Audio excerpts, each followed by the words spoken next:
Hi guys. Got to finish up our Hank the Cowdog here now, don't we? I know, we do. We got to finish this up. So we're on chapter 10, and it's called Aged Mutton. Must have been a couple days later that I was sitting on the edge of Camp Rock, sunning myself and looking off into the distance. I'd been there most of the day, thinking about things and just enjoying the quiet. Coyote villages are awful noisy. Seemed that somebody was always in the midst of a squabble. If a husband and wife had a difference of opinion, well, by George, they'd just have a knockdown, drag-out fight, right there in front of everybody. Nobody ever seemed to get hurt in these brawls, and I guess they did manage to solve their problems, but I could never get used to all the noise of it. And the hair. After one of them family fights, the air was just full of fur. A guy could hardly breathe for all the hair. And then there were the kids. There must have been 10 or 12 pups in the village. And let me tell you about a coyote pup. Now, a dog pup is kind of cute. I'm not real fond of babies, you understand, but even I have to admit that an old Cowdog pup is pretty cute. He'll be all fat as a butterball and covered with silky hair. And when he looks up at you with those big old soft eyes, you just can't help but smile and say, "Well, how's it going, little one?" Coyote pups ain't cute. They look mean. They sound mean. They act mean. And fellers, they are mean. They got two jaws full of teeth that are sharp as needles. And their idea of good, clean fun is to slip up behind some unsuspecting somebody, me in this case, and just bite the heck out of their tail. As a rule, I'm a pretty good sport. I was a kid once myself, and I got into my share of trouble too. But I just can't get used to people biting my tail. I mean, there's something kind of special and private about a guy's tail. If he's got any pride at all, he tries to keep it nice. He's a little fussy about the scabs and bald spots and tooth marks, well, slobber and all that stuff. What I'm saying is that my tail ain't no play toy. But these kids, they'd sneak up behind me and sink their little needle teeth into my tail. First few times, I just growled at them. "Here, y'all go on, get on that hit." That didn't work. Coyotes were slow to be learning or taking a hint. They came back and did it again. So this time I took sterner measures. I cuffed one of them. You know what he did then? He bit me on the paw. Well, I wasn't about to take that off no darn kid, so I bit him on the scruff of the neck. And then somehow he'd worked his way around and got a hold of my left ear. Well, that got me kind of inflamed, don't you see? So I put that boy on the ground and was spanking some manners into him when his mama walked up. "You brute! Leave my junior alone!" Huh? I looked around just in time to get slapped across the mouth. "There, you big bully!"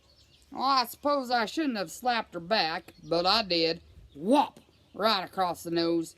Maybe you should teach your little boy there some manners on how to be respectful. Whop! "Chicken dog!" Whop! "Wild old hag!" She burst into tears and went bawling to her husband, saying I was just an animal and I'd beat up their poor kid. And that I'd called her a wild hag, which I guess I kind of did. Turned out she was Scrunch's woman, of course, and here he came, all humped up with hair raised and yellow eyes a-flaming. I'd taken about all I wanted off of Scrunch and his family, and I was ready to go to combat. But Missy and her father jumped in between us and averted the Civil War. But the incident didn't do much to improve the relations between me and Missy's brother, and I had a feeling sooner or later we were going to have us a showdown. Funny thing about all this, though, is those coyotes don't mind chewing on each other. I mean, they're fighting all the time. But when I tried it, well, then they didn't like it. Made me start to think that no matter how long I stayed there, they would always just think of me as nothing more than an outsider. Anyway, I was sitting on the ledge off to myself, away from the noise, when Missy came on up behind me. She nuzzled me and was running her claws down my backbone. She knew I liked that. "Is something wrong? Hunks is looking sad." "Oh, it's nothing. Just wanted to be alone, I guess." "You not enjoying the other coyotes?"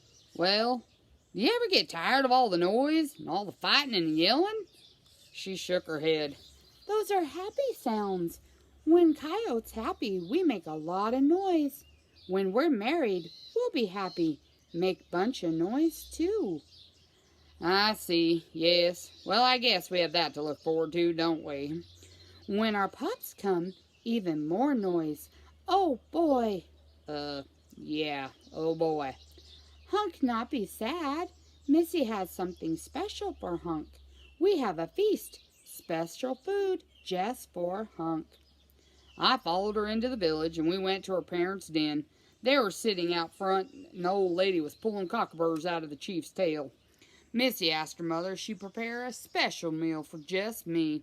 She said she would. She left and was gone for about 10 or 15 minutes. I tried to make conversation with the old man, but it wasn't too easy.